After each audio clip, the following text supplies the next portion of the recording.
guys, it's Chloe. I've been going to conventions for 10 years now. Yeah, it feels really weird to say that. I've been to tiny club run cons, the massive corporate run ones, and everything in between. I've waited in many lines, seen tons of merch I can't afford, and lived all sorts of moments ranging from hype to cringe. A lot has changed in terms of what and how I cosplay and how I do conventions. With that, welcome to the topic of today's video, going to cons in your teens versus your 20s.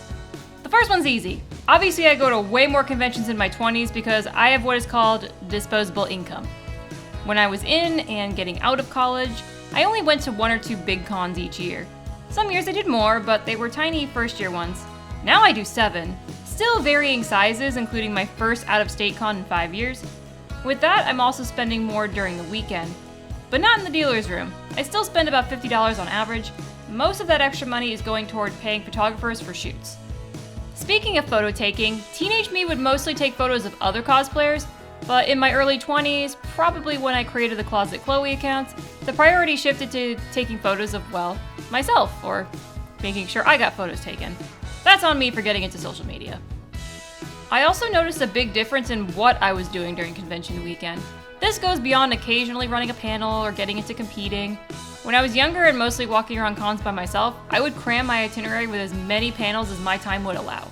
Even when I was staying at the host hotel, I kept a rigid schedule. I'd be on the floor from 10 a.m. when the con opened until the last non-hentai related panel ended at midnight.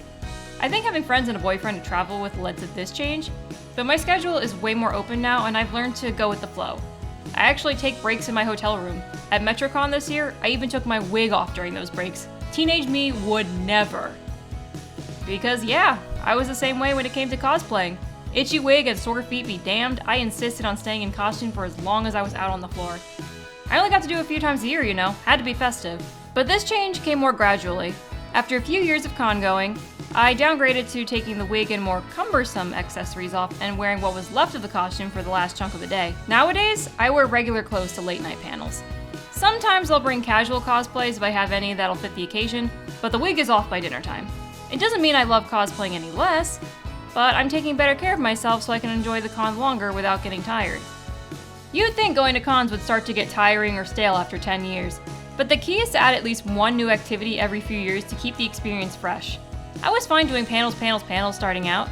Then I booked a photo shoot for the first time. Then I ran a panel for the first time. Entered my first legit costume contest. Even guested and staffed a few times. Each of these new experiences pulled back another layer, revealing more of what a convention truly has to offer. Anyway, that's just me reflecting as a late 20-something. I don't know how long you've been going to conventions, but if you can think of any other examples where your con-going experience changed when you got older, drop them in the comments below. If you enjoyed this video, hit those like and subscribe buttons. That includes tapping the notification bell. You can also follow me on my other social media linked in the description, and I'll see you next time for more cosplay stuff. Bye now!